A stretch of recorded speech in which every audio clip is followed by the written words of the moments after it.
The Unattractive Proposal. A tale of unexpected love. With the family company on the brink of bankruptcy, I agreed to an arranged marriage. The bride was supposed to be unattractive, but when I actually met her to protect the family business, I agreed to an arranged marriage with the daughter of a CEO who is my father's acquaintance. My brother said, "You're lucky to marry an ugly girl, huh?" But as I spent time with her, why am I becoming so fond of her? Chapter 1. Another day, another dollar. Jack Thompson's fingers hovered over the keyboard, his eyes fixed on the spreadsheet before him. The fluorescent lights of the Thompson's grocer's office buzzed overhead, a constant reminder of another day trapped in a job he never wanted. At 25, Jack had hoped for more from life, but here he was, crunching numbers for his family's food distribution company in the small town of Millbrook, Ohio. He glanced at the clock. 5:30 p.m. Only 30 more minutes until he could escape this suffocating office. Jack's gaze drifted to the small window, where he could see the last remnants of daylight fading over the parking lot. A sigh escaped his lips as he returned to the task at hand. "Hey, Thompson, you planning on finishing that inventory report today, or what?" Jack flinched at the sound of his supervisor's voice. Mark Hendricks, a balding man in his 50s with a permanent scowl etched on his face, loomed over Jack's cubicle. "Yes, Mr. Hendricks," Jack replied, his voice barely above a whisper.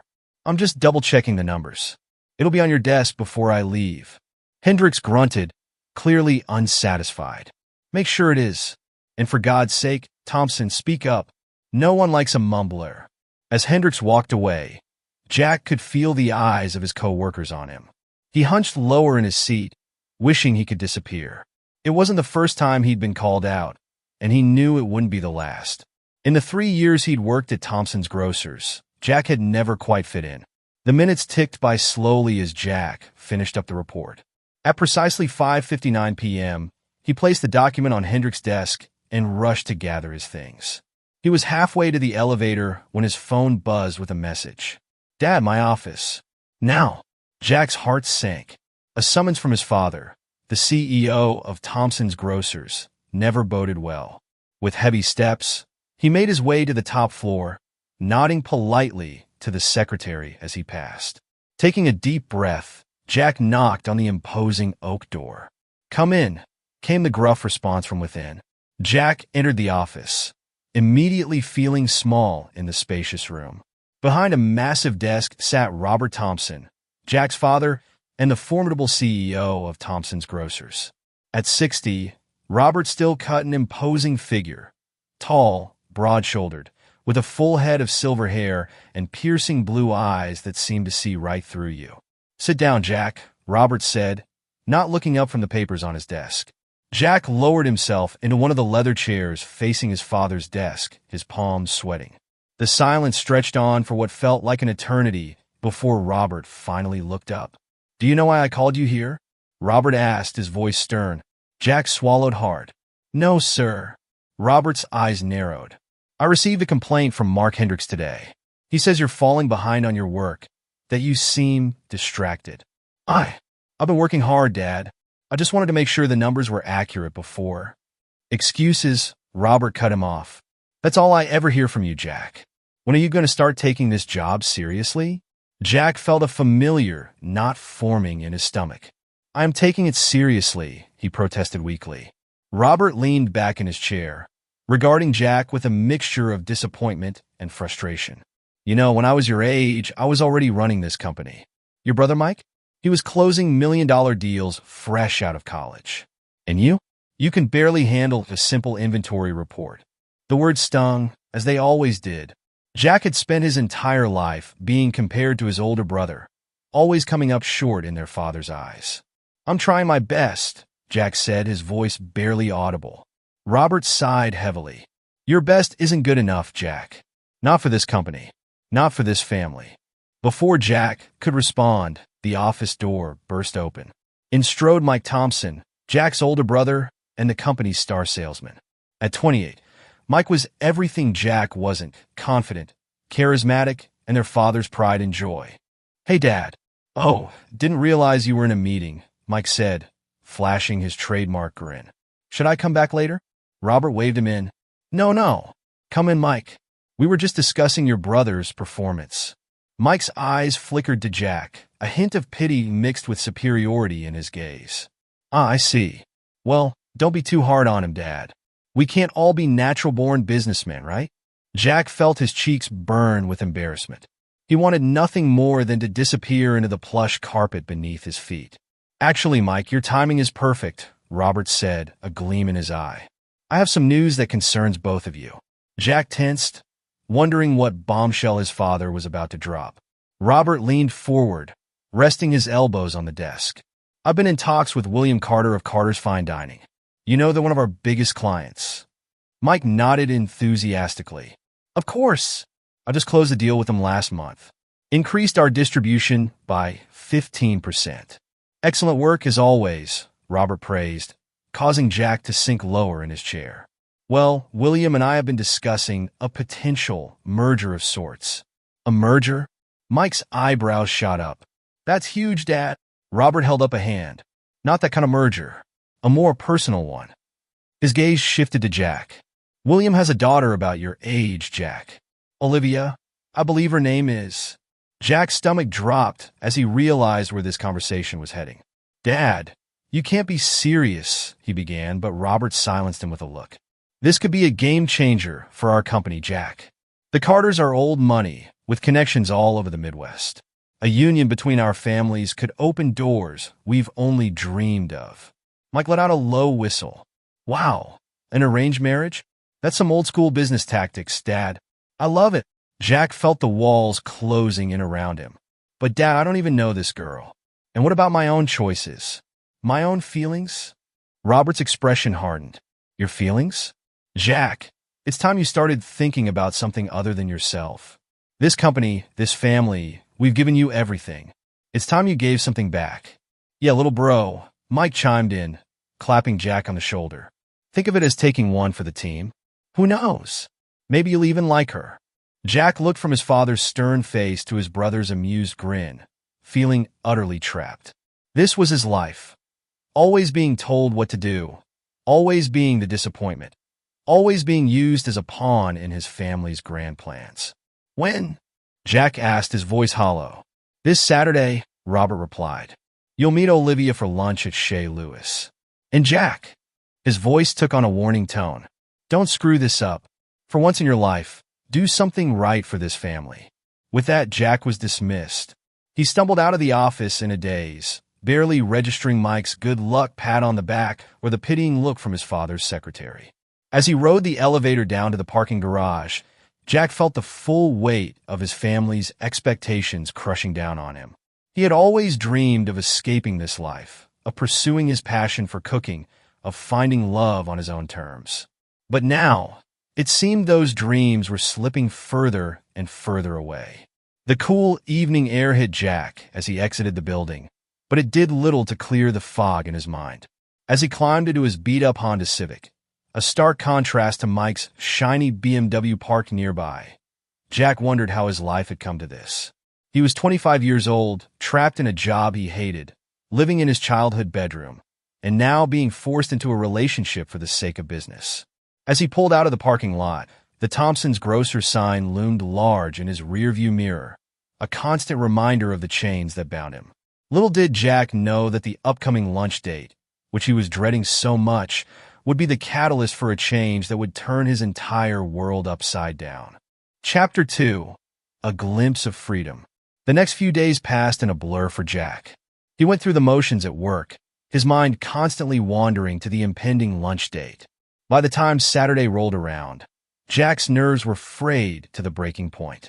He stood in front of his bedroom mirror, adjusting his tie for the 100th time.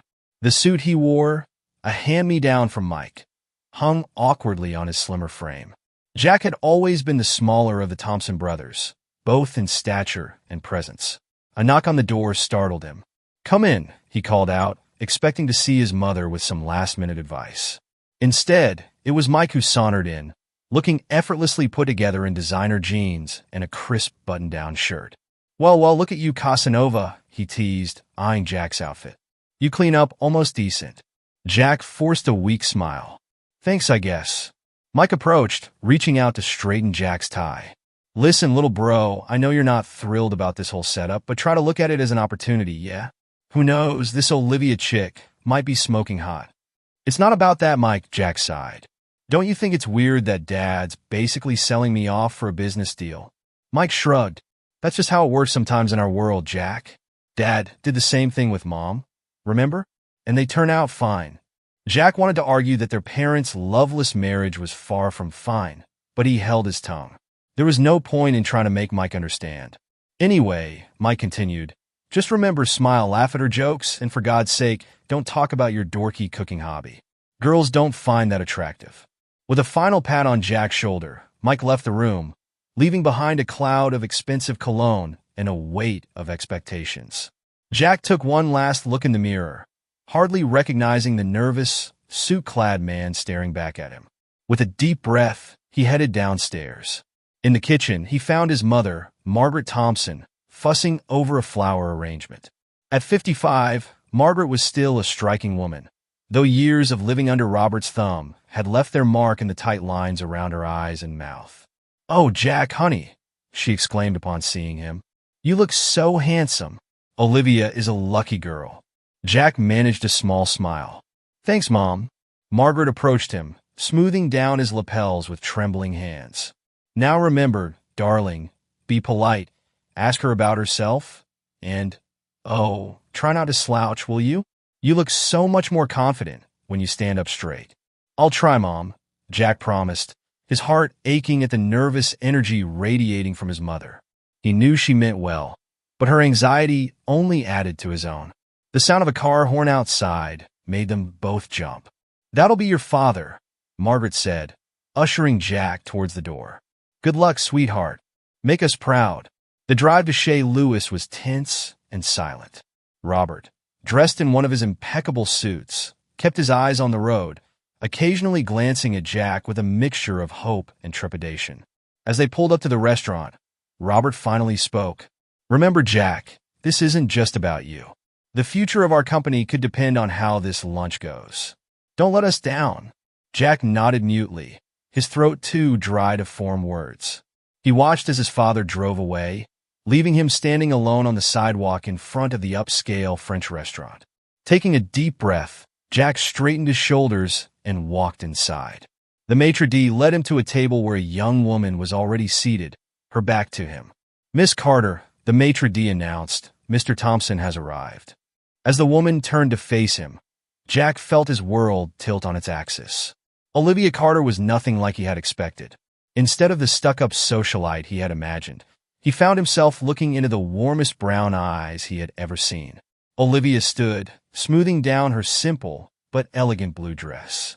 She was curvy, with a kind face framed by wavy chestnut hair. But it was her smile, genuine and slightly nervous, that caught Jack off guard. "Hi," she said, extending her hand. "You must be Jack. It's nice to meet you." Jack realized he had been staring and quickly shook her hand. "Why, yes, that's me. It's nice to meet you too, Olivia." As they sat down, Jack felt some of his nervousness begin to ebb away. There was something about Olivia's presence that was inherently calming. "So," Olivia began, her voice tinged with a hint of humor, "should we address the elephant in the room? Or would you prefer we pretend this isn't the most awkward setup in the history of setups?" Jack couldn't help but chuckle, feeling some of the tension leave his shoulders. "Oh, thank God. I was afraid I was the only one who felt that way." Olivia grinned, and Jack found himself captivated by the way it lit up her entire face. "Definitely not. When my dad told me about this business lunch, I nearly had a conniption. I mean, who does arrange meetings anymore? Are we in some kind of Jane Austen novel?" Jack laughed, surprising himself with how natural it felt. "I know, right? I half expected to show up and find out I needed to bring a dowry or something." Their laughter drew a few curious glances from nearby tables, but Jack found he didn't care. For the first time in what felt like forever, he was genuinely enjoying himself. As they perused the menus, Jack couldn't help but notice the way Olivia's brow furrowed as she looked over the fancy French dishes. "Everything okay?" he asked. Olivia looked up, a sheepish smile on her face. "Can I be honest? I have no idea what half of these things are. I'm more of a burger and fries kind of girl. Jack felt a spark of excitement. Really? Me too. Well, I love all kinds of food, but sometimes you just can't beat a good burger, you know? Olivia's eyes lit up. Exactly. Oh my God, there's this little hole-in-the-wall place near my apartment that makes the most amazing burgers. Have you ever been to Gus's Grill? Jack shook his head. Can't say that I have, but it sounds great. A mischievous glint appeared in Olivia's eyes. Want to get out of here? We could grab a burger instead. If you want to. I know this place is fancy and all. For a moment, Jack hesitated. He thought about his father's warnings, about the expectations placed on this lunch. But looking at Olivia's hopeful expression, he made a decision. You know what? That sounds perfect, he said, feeling a thrill of rebellion. Let's do it. They quickly made their apologies to the waiter and hurried out of the restaurant, both giggling like schoolchildren playing hooky. As they walked down the street, Jack felt lighter than he had in years. Gus's Grill turned out to be a small, no-frills diner with checkered tablecloths and the mouth-watering aroma of grilled onions and beef in the air. They slid into a booth, and Jack found himself relaxing even further. So, Jack, Olivia said as they waited for their food, tell me about yourself. And I mean the real you, not the corporate version our parents probably want us to present. Jack hesitated for a moment, then decided to take a chance. Well, the truth is, I hate my job. Olivia leaned forward, her eyes wide with interest. Really? Tell me more. Jack took a deep breath, surprised at how easy it was to open up to this virtual stranger. I never wanted to work in the family business. It's not me, you know? I feel like I'm suffocating every day I walk into that office. Olivia nodded sympathetically. I can relate to that. So, if you could do anything, what would it be? A small smile played on Jack's lips. Promise you won't laugh? Cross my heart, Olivia said, making an X over her chest. I want to be a chef, Jack admitted. I love cooking. It's the only time I feel truly alive, truly myself. Instead of laughing, Olivia's face lit up. That's amazing, Jack. Why would I laugh at that? Following your passion is admirable. Jack felt a warmth spread through his chest at her words. No one had ever reacted that way to his dream before. What about you? He asked, eager to learn more about her. What's your passion? Olivia's smile turned a bit shy. Well, I actually work at a non-profit organization that helps underprivileged kids learn about nutrition and cooking. It's not what my parents wanted for me. They had visions of me taking over the family business, but it's what makes me happy. Jack was impressed. Wow, that sounds incredible. You must make a real difference in those kids' lives.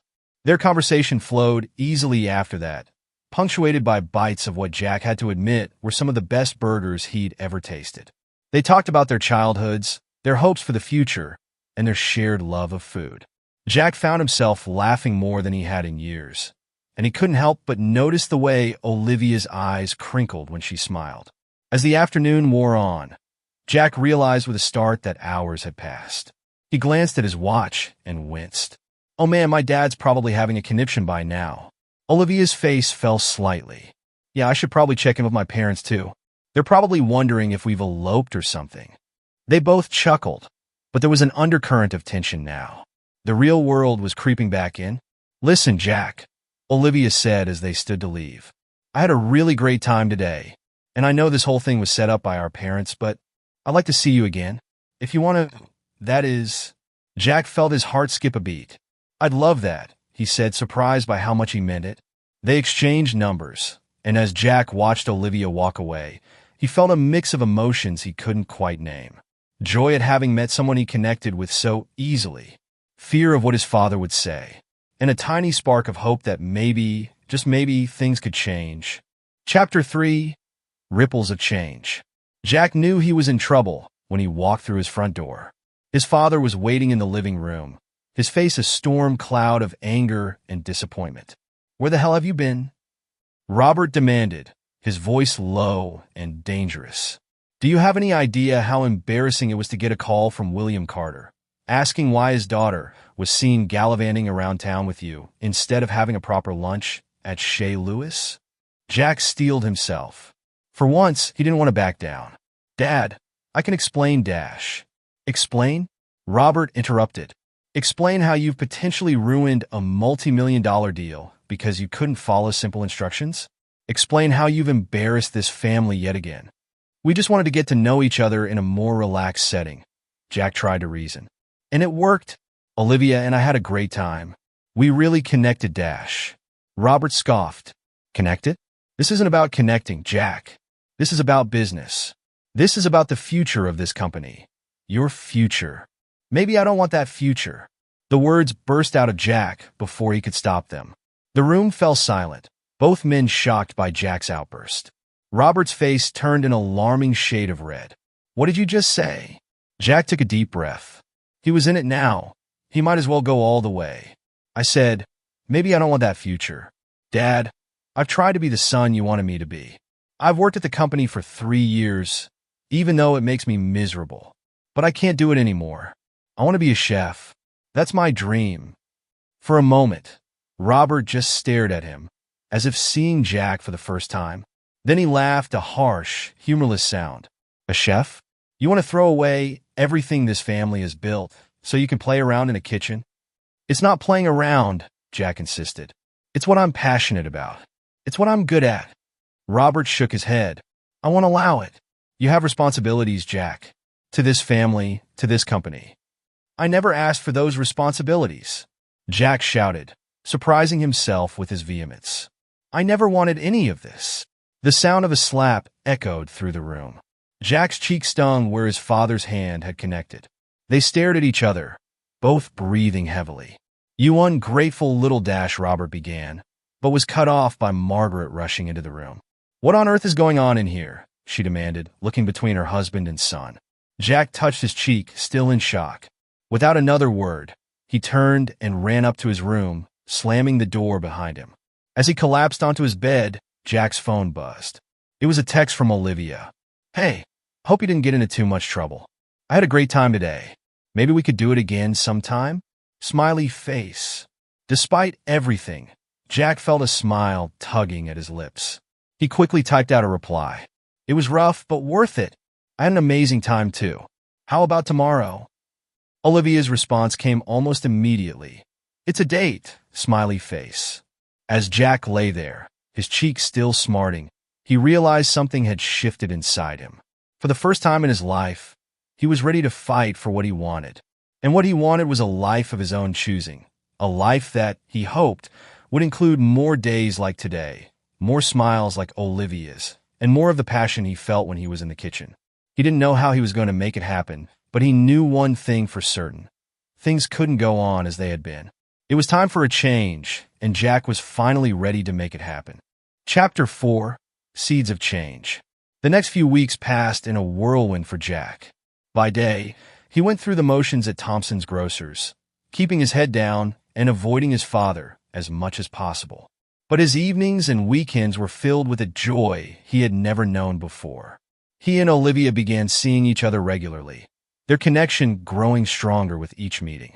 They explored hole-in-the-wall restaurants, cooked meals together in Olivia's tiny apartment kitchen, and talked for hours about their dreams and fears. One sunny Saturday, they were strolling through a local farmer's market, hand in hand, when Olivia suddenly stopped in front of a stall selling kitchen equipment. Jack, look, she exclaimed, pointing to a set of professional-grade knives. These would be perfect for you.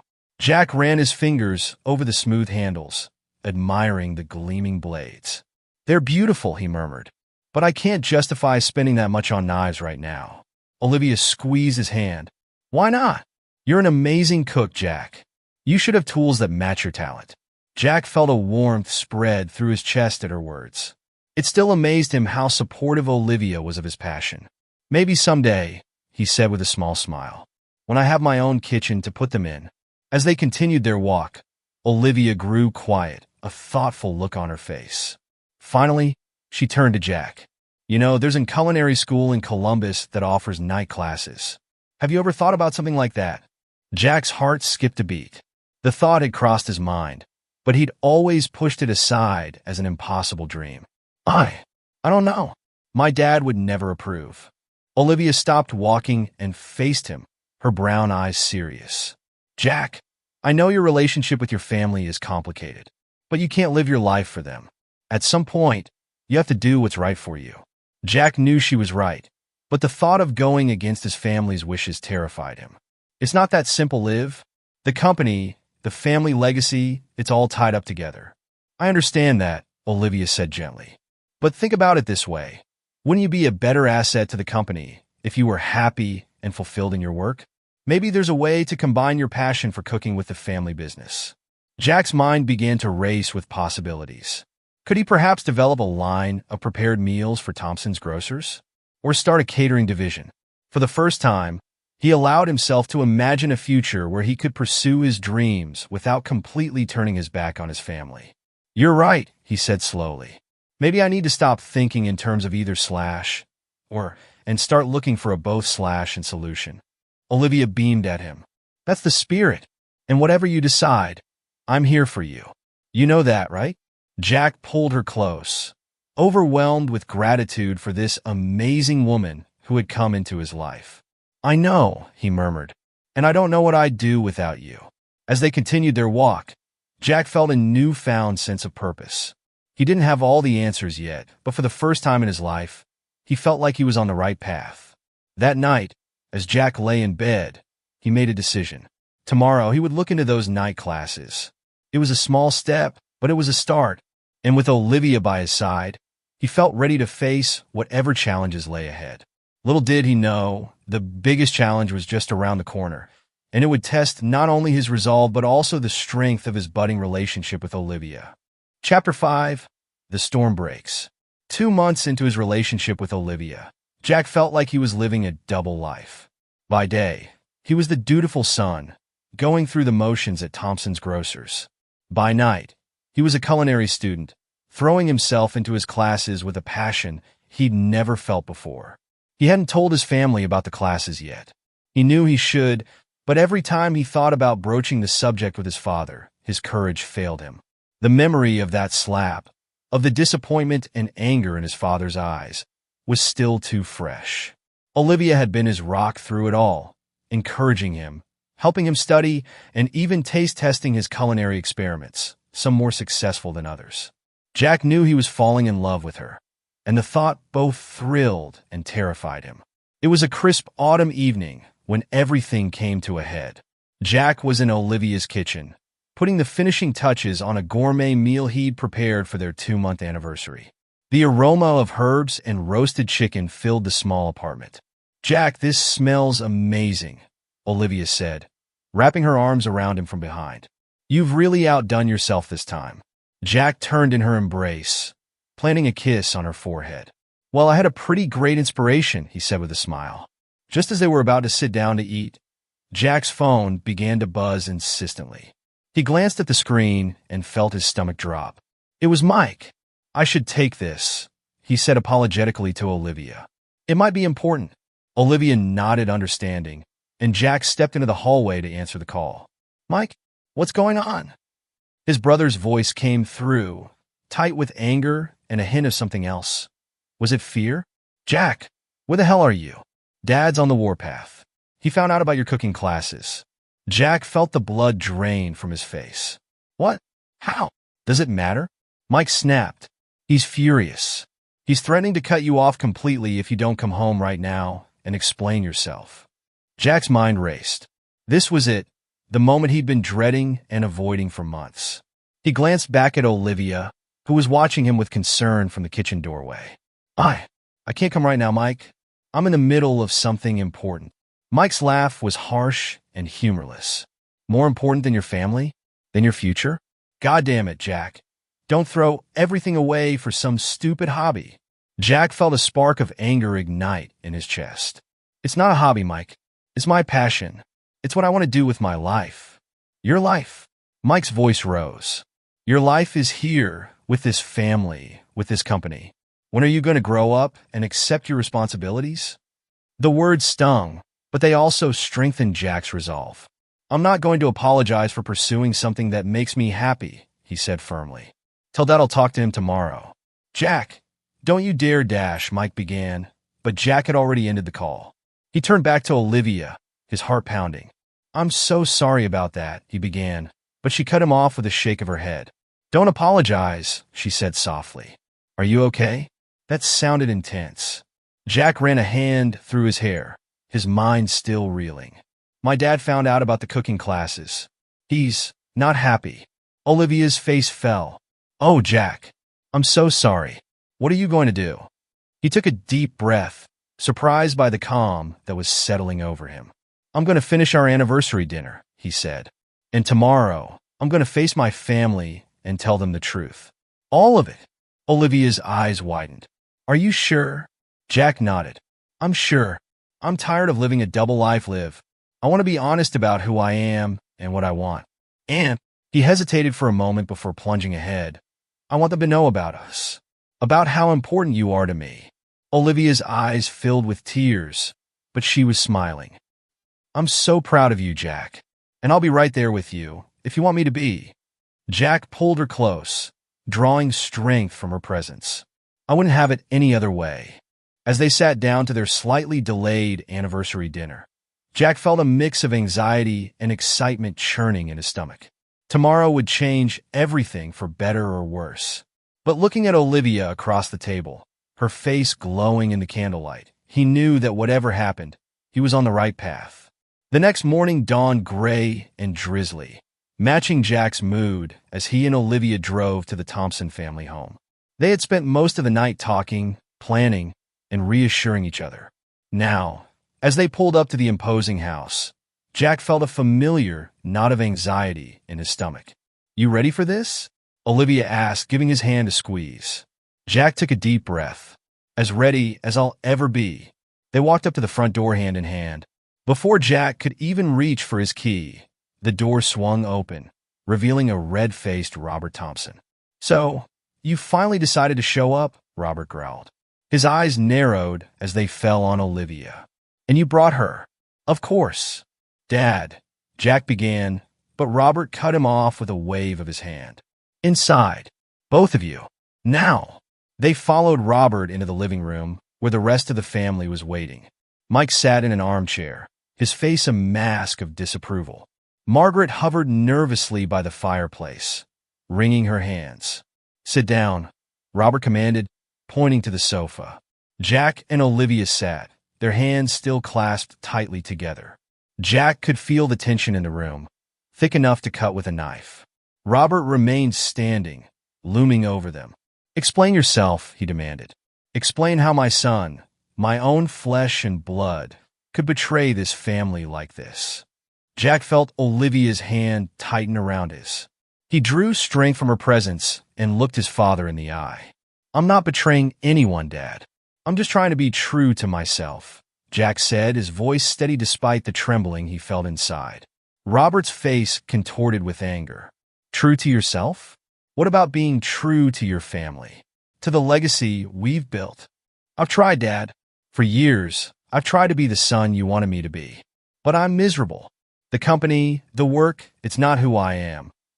Mike leaned forward in his chair. So what, Jack? You think you can just walk away from your responsibilities? From everything we've worked for? Jack shook his head. That's not what I'm saying. I don't want to abandon the family or the company. I just want to find a way to contribute that aligns with my passions. Your passions, Robert scoffed. Cooking classes? Playing around in a kitchen? That's not a career, Jack. That's a hobby. Olivia, who had been silent until now, spoke up. With all due respect, Mr. Thompson, cooking is a legitimate career. And Jack has real talent. Robert's gaze snapped to Olivia. And you? I suppose you encourage this foolishness? Dad, Jack warned, but Olivia squeezed his hand. It's okay, she said softly before addressing Robert. Sir, I didn't encourage anything. I simply supported Jack in pursuing something that makes him happy. Isn't that what we all want for the people we care about? Margaret, who had been quiet throughout the exchange, finally spoke. Robert, maybe we should listen to what Jack has to say. If he's unhappy. Robert interrupted. We've given him everything. A good job, a secure future. What more could he want? A chance to be myself, Jack said. He stood up, pulling Olivia with him. Look, I know this isn't what you had planned for me, but I have an idea. a way to blend my passion for cooking with the family business. Robert crossed his arms, skepticism written all over his face. This should be good. Jack took a deep breath. What if we started a prepared meals division at Thompson's Grocers? Fresh, gourmet meals that busy families can pick up and heat at home. We could use our existing relationships with local farmers to source ingredients, capitalize on the trend towards healthier eating, and tap into a whole new market. The room fell silent. Jack could see the wheels turning in his father's and brother's heads. Mike was the first to speak. That's actually not a bad idea. The prepared meals market is growing. We've been looking for ways to diversify. Robert held up a hand, silencing Mike. His eyes were fixed on Jack. And I suppose you think you should be in charge of this new division? Jack nodded. I've been taking business classes along with my culinary courses. I understand the financials, the logistics, and more importantly, I have the passion for it. I would pour everything I have into making it a success. Robert was quiet for a long moment. When he spoke, his voice was low and controlled. You really think you can make this work? I know I can, Jack said firmly. Give me a chance to prove it. If it doesn't work out, I'll step back and do whatever you think is best for the company. But if it does, it could take Thompson's Grocers to the next level. The tension in the room was palpable as everyone waited for Robert's response. Finally, he spoke. 6 months, he said. You have 6 months to put together a business plan and run a pilot program. If it's successful, we'll talk about expanding it. If not, he let the sentence hang. Jack felt a surge of excitement. It wasn't a full endorsement, but it was a start. Thank you, Dad. You won't regret this. Robert held up a hand. Don't thank me yet. You've got a lot of work ahead of you. And don't think this means I approve of all this. He gestured vaguely towards Jack and Olivia. Jack felt Olivia stiffen beside him, but before he could respond, his mother stepped forward. Why don't we all have some lunch? Margaret suggested, her voice overly bright. I'm sure we could all use a break. As the tension in the room slowly dissipated, Jack turned to Olivia. Thank you, he whispered, for being here, for supporting me. Olivia smiled, her eyes shining with pride. Always, she whispered back. As they followed the family into the dining room, Jack felt a mix of emotions: relief, excitement, anxiety.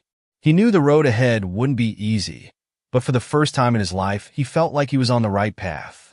With Olivia by his side and a chance to prove himself on his own terms, he was ready to face whatever challenges lay ahead.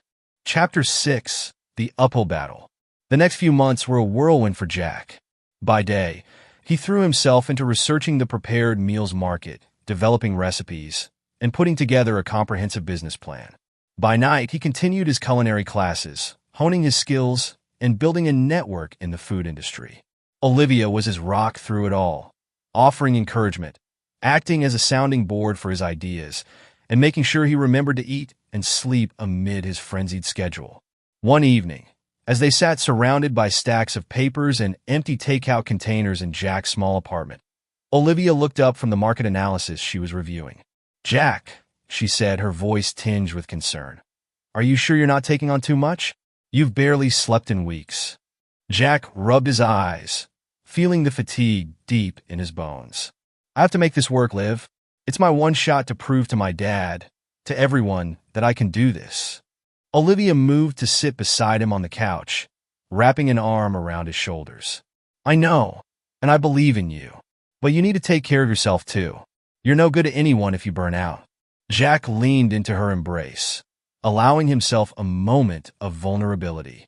I'm scared, Liv, he admitted quietly. What if I fail? What if I'm not good enough? Olivia pulled back slightly, cupping his face in her hands. Listen to me, Jack Thompson. You are talented, passionate, and hardworking. Those are the ingredients for success. And even if things don't go perfectly, it doesn't define your worth. You're so much more than this project. Jack felt a lump form in his throat at her words. What did I do to deserve you? He murmured. Olivia smiled, leaning in to place a soft kiss on his lips. You were yourself. That's all I've ever wanted. As they sat there, wrapped in each other's arms, Jack felt some of his anxiety melt away. He knew the road ahead was still challenging, but with Olivia by his side, he felt like he could face anything. The next morning, Jack walked into Thompson's Grocers with renewed determination. He had a meeting scheduled with his father and the board to present his initial plans for the prepared meals division. As he set up his presentation in the conference room, Jack could feel the skeptical eyes of the board members on him. He knew many of them saw him as the black sheep of the Thompson family, the son who had never quite measured up. Robert entered last, his face impassive as he took his seat at the head of the table. "All right, Jack," he said, his voice gruff. "Show us what you've got." Taking a deep breath, Jack launched into his presentation. He talked about market trends, showing how prepared meals were a growing sector in the grocery industry. He presented financial projections, outlining the potential for increased profit margins. And finally, he shared his vision for a line of fresh, locally sourced gourmet meals that would set Thompson's Grocers apart from the competition. As he spoke, Jack could see the expressions around the table changing. Skepticism gave way to interest, and in some cases, genuine excitement.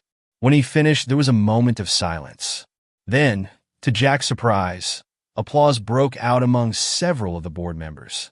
"I have to say, Jack, I'm impressed," said Sarah Chun, one of the longest-serving board members. "You've clearly put a lot of thought and work into this." Robert remained silent, his expression unreadable. Finally, he spoke. "It's a solid plan," he admitted grudgingly. "But plans are one thing. Execution is another. How do you propose we move forward?" Jack was ready for this. "I've already lined up a commercial kitchen space we can lease for a 3-month trial. I've also reached out to some of our existing suppliers about providing ingredients, and I've drafted a marketing plan to introduce the new line to our customers." He could see his father's eyebrows raise slightly at this. "You've been busy," Robert said. Jack nodded. "I want to make this work, Dad. For me, and for the company." After a brief discussion, the board voted unanimously to approve a 3-month pilot program for the prepared meals division, with Jack at the helm. As the meeting adjourned, Robert held Jack back. For a moment, they stood in silence, father and son, the weight of years of misunderstanding between them. "You did good in there," Robert finally said, his voice gruff but not unkind. Jack felt a warmth spread through his chest at the rare praise. "Thanks, Dad," Robert nodded, then fixed Jack with a serious look. "Don't let it go to your head. You've still got a lot to prove." "I know," Jack said, "and I will." As he left the office that day, Jack felt a mix of elation and trepidation. He had cleared the first hurdle, but the real work was just beginning. He pulled out his phone to call Olivia, eager to share the news. Little did he know, as he dialed her number, that their relationship was about to face its greatest test yet. Chapter 7. Stirring the Pot. The next few weeks were a blur of activity for Jack. He threw himself into launching the pilot program for the prepared meals division, working long hours to perfect recipes, coordinate with suppliers, and set up the leased kitchen space. Olivia was by his side through it all, offering support and even rolling up her sleeves to help out in the kitchen when things got hectic. Jack was grateful for her presence, but he couldn't shake the feeling that something was off. One evening, as they were cleaning up after a long day of recipe testing, Jack noticed Olivia checking her phone for what seemed like the 100th time that day. "Everything okay?" he asked, trying to keep his tone casual. Olivia startled slightly, as if caught doing something she shouldn't. "Oh yeah, everything's fine," she said, but her smile didn't quite reach her eyes. Jack frowned. "Liv, come on. I know you better than that. What's going on?" Olivia sighed, setting down the dish she'd been drying. "It's nothing really. It's just work stuff." "Work stuff?" Jack prompted, sensing there was more to the story. Olivia bit her lip, seeming to wrestle with herself for a moment before speaking. "Okay, the truth is I've been offered a job. A really great job, actually. It's with a national organization that works to implement nutrition programs in schools across the country." Jack felt a mix of emotions, pride in Olivia's accomplishment, but also a sinking feeling in his stomach. "Wow, Liv, that's amazing. Congratulations." "Thanks," Olivia said, but she still looked troubled. "So what's the problem?" Jack asked, though he had a feeling he knew the answer. Olivia took a deep breath. "It's in Chicago." The words hung in the air between them. Chicago, hundreds of miles away from Millbrook, from Jack, from everything they'd built together. "Oh," Jack said, feeling as if all the air had been sucked out of the room. When would you have to leave? That's the thing, Olivia said, her voice small. They need an answer by next week. And if I take it, I'd have to start in a month. Jack felt his world tilting on its axis. A month. Just when things were finally starting to come together with the prepared meals division. Just when he was finally starting to feel like he was on the right path. Jack! Olivia's voice broke through his thoughts. Please say something. He looked at her, saw the conflict in her eyes, and knew he couldn't be selfish. You should take it, he heard himself say. It's an amazing opportunity, Liv. You can't pass it up. Olivia's eyes filled with tears.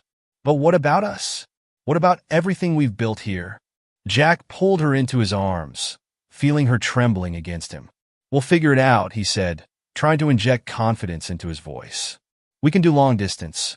I can come visit on weekends. It'll be okay. But even as he said the words, Jack felt a knot of fear forming in his stomach.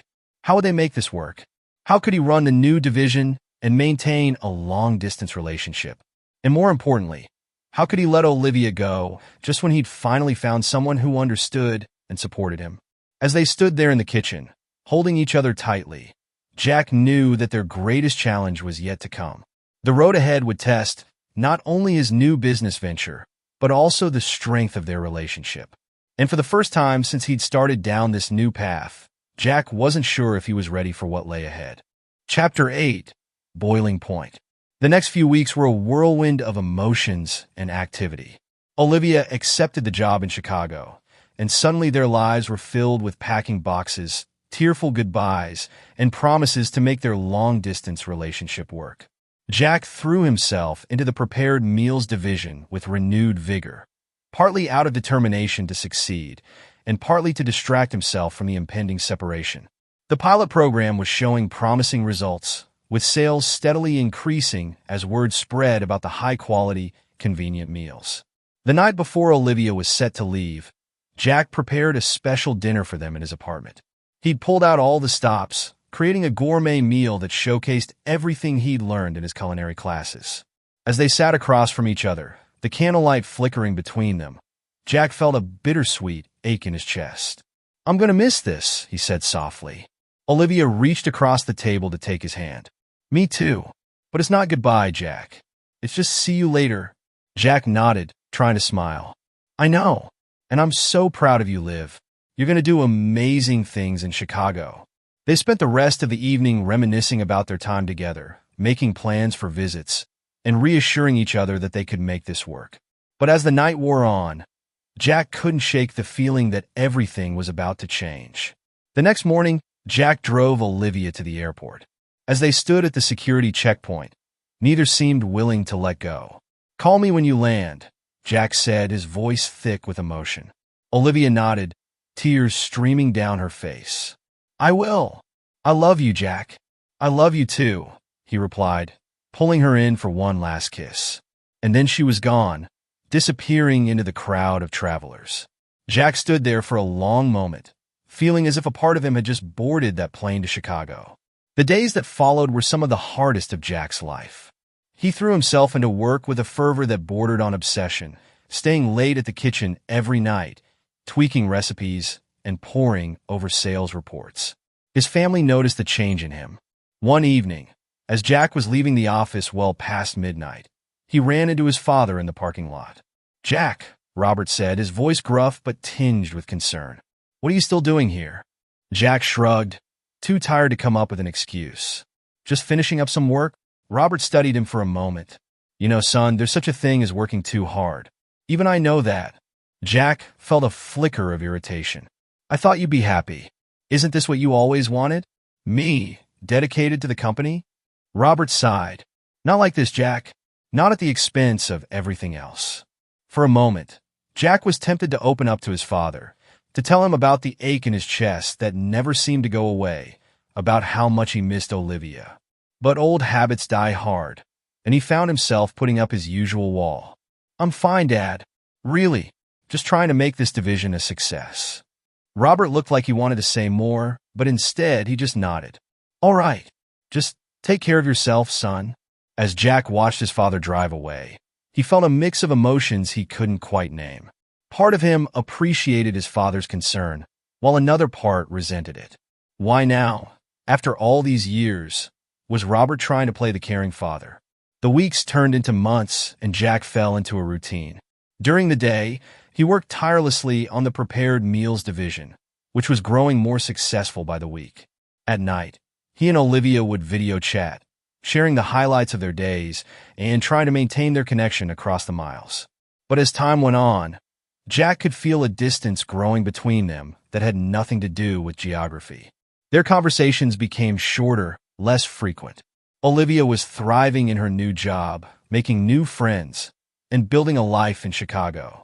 Jack was happy for her. Truly he was, but he couldn't shake the feeling that she was moving forward while he was standing still.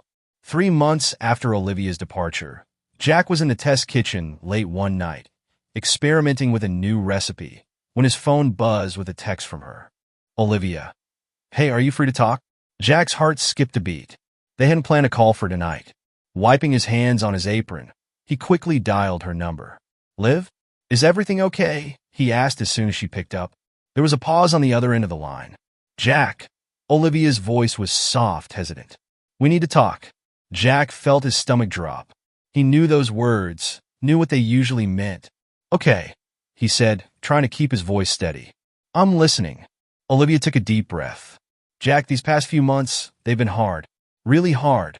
And I've been doing a lot of thinking. Me too, Jack said quickly. I've been thinking maybe I could look for jobs in Chicago. Or maybe you could come back here. We could dash.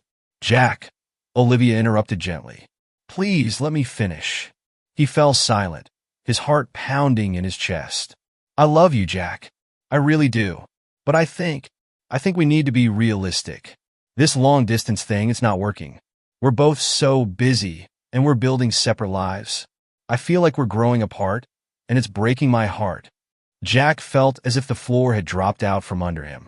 What are you saying, Liv? He heard her take a shaky breath. I think we need to take a break. Give ourselves some space to figure out what we really want. A break? Jack repeated, his voice hollow. Liv, please. We can make this work. I'll try harder. I'll dash. Jack. Olivia's voice was firm now, though he could hear the tears in it. This isn't about trying harder. It's about being honest with ourselves.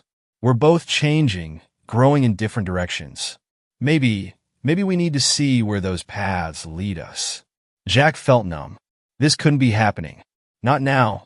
Not when everything else was finally starting to come together. Olivia, please, he whispered. I'm sorry, Jack, she said softly. I really am. I hope one day you'll understand. The line went dead, and Jack stood there in the silent kitchen, the phone still pressed to his ear. He felt as if his world had just shattered into a million pieces. In a daze, he looked around the kitchen. The pots were still simmering on the stove. The cutting board was covered in half-chopped vegetables. Everything looked the same, and yet everything had changed.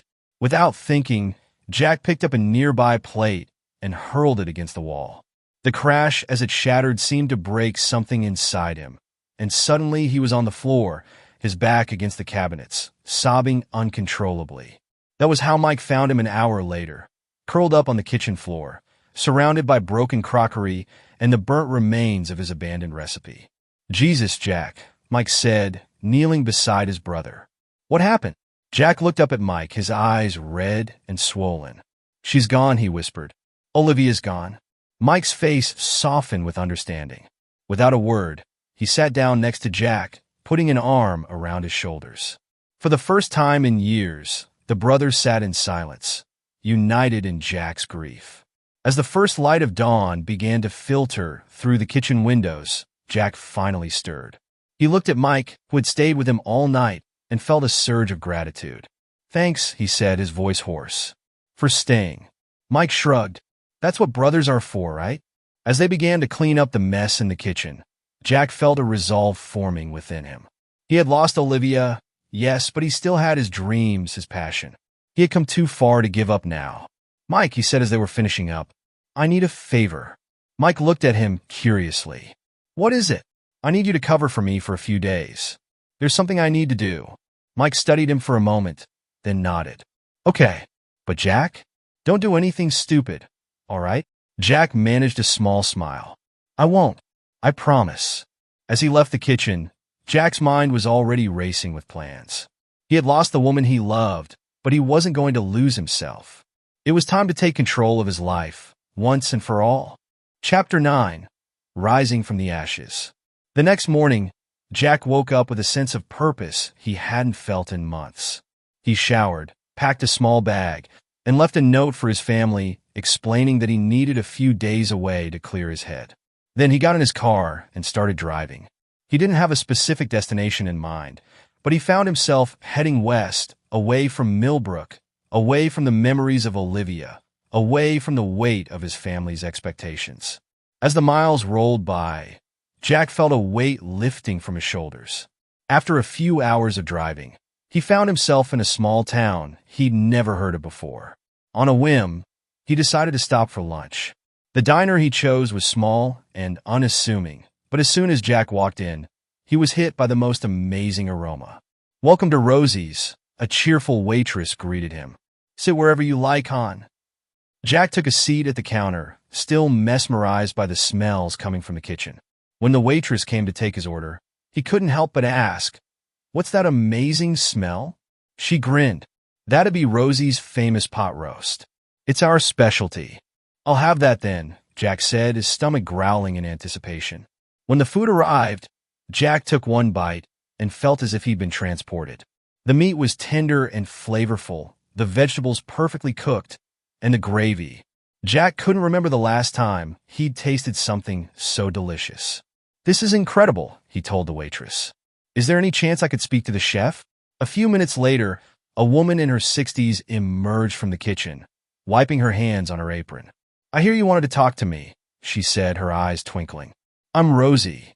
Jack spent the next hour talking with Rosie, peppering her with questions about her techniques, her recipes, her philosophy on cooking. Rosie seemed delighted by his enthusiasm, answering each question patiently and sharing stories from her decades in the kitchen. As their conversation wound down, Rosie fixed Jack with a knowing look. "You're running from something, aren't you, son?" Jack was taken aback by her perceptiveness. Slowly, he nodded. "I guess I am." Rosie patted his hand. "Well, let me tell you something. Running's all well and good, but sooner or later, you've got to stop and face whatever it is you're running from. And when you do, you'll find the strength you need right here." She tapped her chest, right over her heart. Jack felt tears prickling at the corners of his eyes. "Thank you," he said softly. As he prepared to leave, Rosie pressed a piece of paper into his hand. "My pot roast recipe," she said with a wink. "Something tells me you'll put it to good use." Jack left Rosie's diner feeling more centered than he had in months. As he continued his journey, he found himself stopping at small restaurants and diners along the way, talking to chefs and home cooks, collecting recipes and stories. With each conversation, each new flavor he experienced, Jack felt his passion for cooking reigniting. He realized that in his drive to prove himself to his family, he'd lost sight of why he loved cooking in the first place. The joy of creating something delicious, of bringing people together over a good meal. After a week on the road, Jack knew it was time to go home. He had a notebook full of recipes, a head full of ideas, and a heart full of renewed purpose. As he pulled into the driveway of his family home, Jack took a deep breath. He knew the conversations ahead wouldn't be easy, but for the first time in his life, he felt ready to face them. Robert was waiting for him in the living room. "Where have you been?" he demanded as soon as Jack walked in. Jack met his father's gaze steadily. "Finding myself," he said simply, "and I think it's time we had a talk." Robert's eyebrows shot up at Jack's confident tone, but he nodded, gesturing for Jack to sit. "Dad," Jack began, "I know I've disappointed you over the years. I know I haven't been the son you wanted me to be, but I can't keep trying to fit myself into a mold that doesn't fit. I'm a chef. That's who I am. That's what I love. And I'm good at it." Robert opened his mouth to speak, but Jack held up a hand. "Please let me finish. I'm not asking to leave the company. In fact, I think I can bring something valuable to it. But I need to do it my way. I have ideas, Dad. Ideas that could take Thompson's Grocers in a new direction, make it stand out from the competition. But I need your support. I need you to trust me." There was a long moment of silence as Robert studied his son. Finally, he spoke. "You've changed," he said softly. Jack nodded. "I have, and I think it's for the better." Robert sighed, running a hand through his hair. "I haven't been fair to you, Jack. I've been so focused on what I thought was best for the company, for the family, that I didn't see what was best for you. I'm sorry." Jack felt a lump form in his throat. He couldn't remember the last time his father had apologized to him.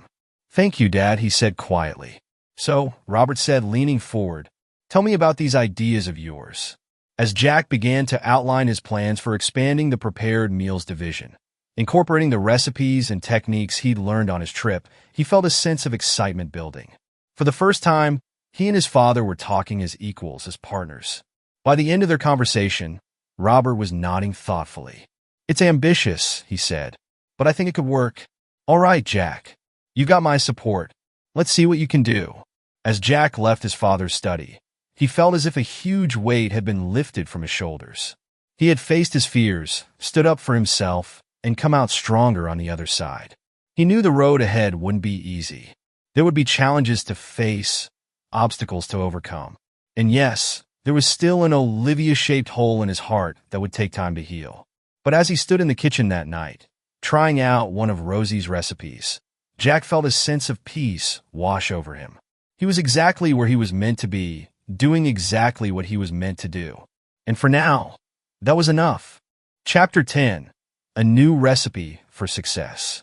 6 months later, Thompson's Grocers was buzzing with excitement. The prepared meals division, under Jack's leadership, had grown beyond anyone's expectations. What had started as a small pilot program was now a cornerstone of the company's business, with plans to expand to other locations in the state. Jack stood in the new, state-of-the-art kitchen that had been built to accommodate the growing demand. As he watched his team of chefs bustling around, preparing the day's meals, he felt a surge of pride. "Looking good, boss," a voice said behind him. Jack turned to see Mike, grinning as he surveyed the kitchen.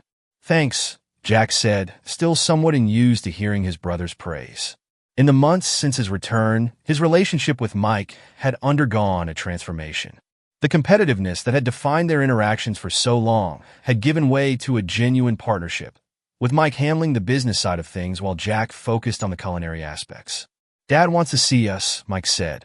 "Says he has some big news." Jack nodded, hanging up his apron and following Mike to their father's office. As they entered, Jack was surprised to see not just Robert, but their mother Margaret as well.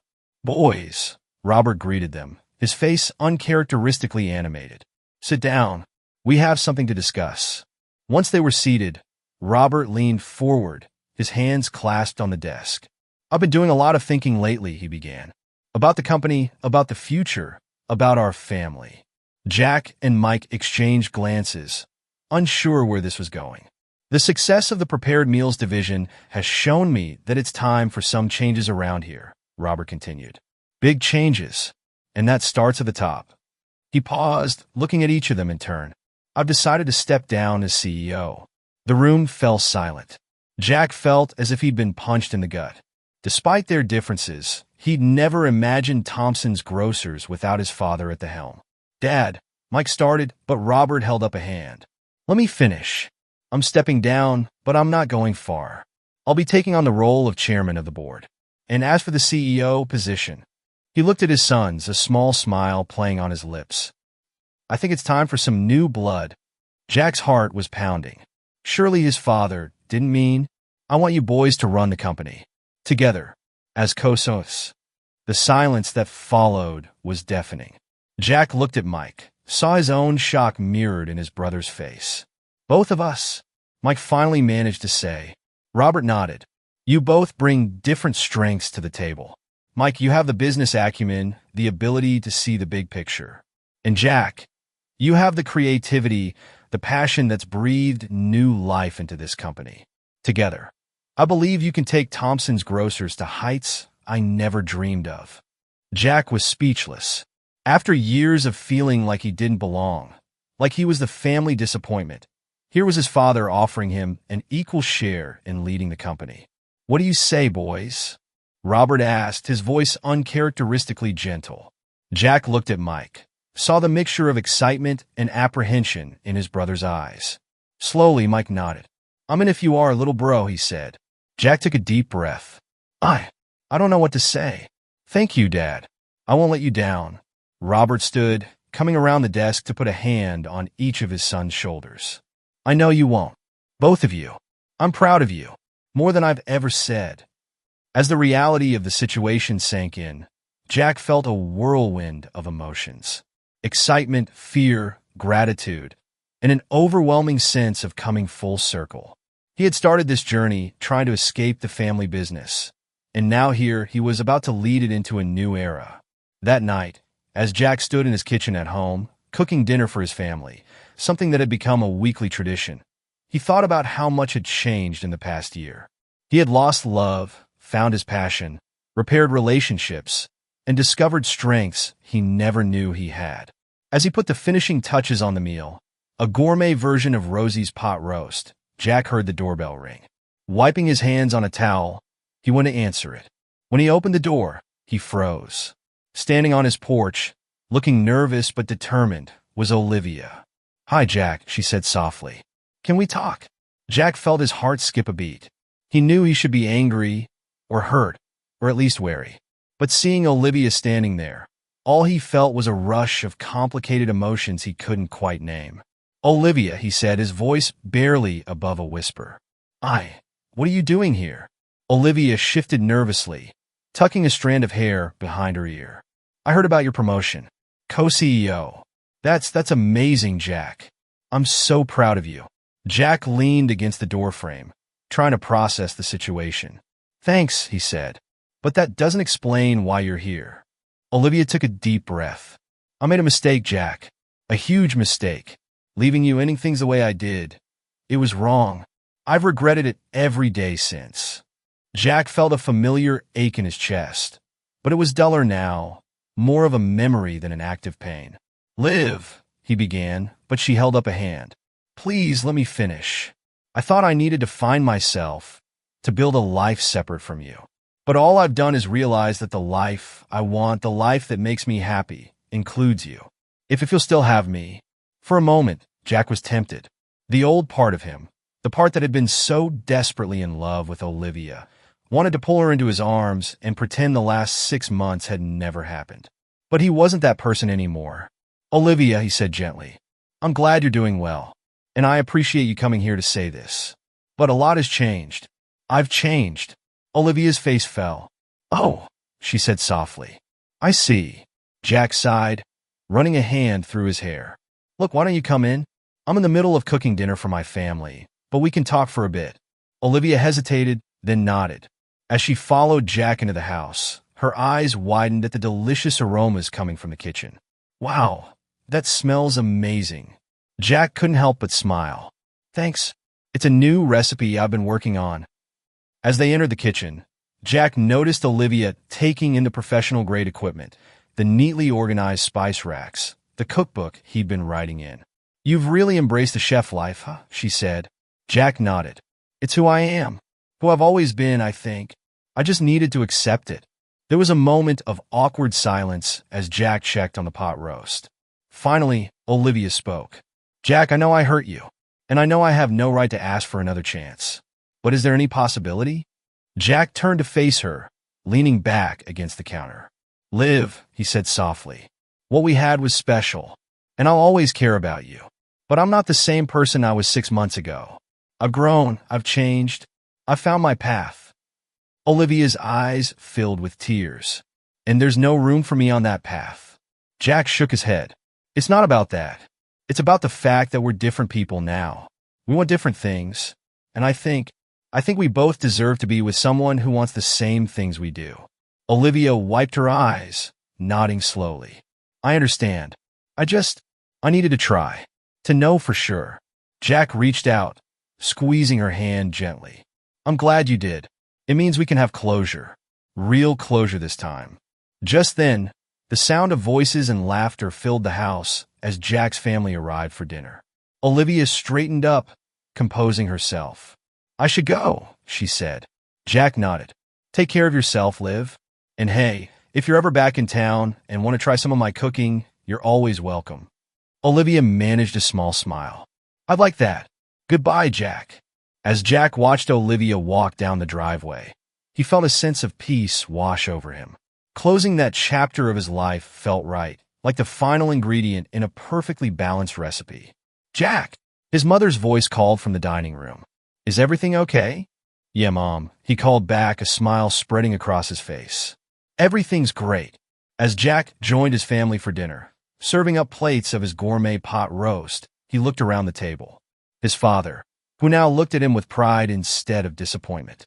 His brother, who had become his partner and friend. His mother, whose quiet support had never wavered. And as they dug into the meal, exclaiming over the flavors and asking about his techniques, Jack knew he was exactly where he was meant to be. He had found his recipe for happiness, and it was more satisfying than any dish he could ever create. Epilogue: The perfect blend. 5 years later, Jack stood in the gleaming kitchen of the newest Thompson's Grocers location. The prepared meals division had grown beyond their wildest dreams, with their gourmet, ready-to-eat meals now available in stores across the Midwest. But this new store was special. It was the first to feature a full-service restaurant, where customers could sit down and enjoy meals prepared by Jack himself. It was the perfect blend of his two passions, the family business and his love for cooking. As he put the finishing touches on the night's special, a modernized version of Rosie's famous pot roast, Jack heard a familiar voice behind him. Looks like you've finally found your sweet spot, little bro. Jack turned to see Mike, grinning as he surveyed the bustling kitchen. The years of working together had erased any lingering rivalry between them, replacing it with a solid partnership and genuine friendship. Couldn't have done it without you, Jack said, meaning it. Mike's business acumen had been crucial in turning Jack's culinary vision into a successful reality. Mr. Thompson? A young chef approached, looking nervous. The food critic from the Chicago Tribune is here. Jack nodded, feeling a flutter of excitement rather than anxiety. Thanks, Sarah. I'll be right out. As he made his way to the dining room, Jack caught sight of his reflection in a polished steel surface. He barely recognized the confident, successful man staring back at him. Gone was the uncertain young man who had felt trapped by his family's expectations. In his place was someone who had found the perfect recipe for his life. A blend of family, passion, and purpose. The food critic stood as Jack approached her table. Mr. Thompson, she said, extending her hand. I've heard great things about your restaurant. I'm excited to see if they live up to the hype. Jack shook her hand, smiling warmly. Well, I certainly hope so. But more importantly, I hope you enjoy your meal. Food isn't just about impressing critics or earning accolades. It's about creating something that brings joy to people. That's what we aim to do here every day. The critic looked impressed. That's a refreshing attitude. Now, what do you recommend? Jack's eyes twinkled. Well, we have a special tonight. It's a dish that's very close to my heart. It's where my journey really began. As Jack launched into the story of Rosie's pot roast and how it had inspired him, he felt a profound sense of gratitude for his family, who had learned to support his dreams, for the challenges that had shaped him, for the passion that drove him. He had taken the ingredients life had given him, some bitter, some sweet, and created something uniquely his own. And as he watched the critic take her first bite, her eyes widening with pleasure, Jack knew that this, right here, right now, was his perfect dish. The end.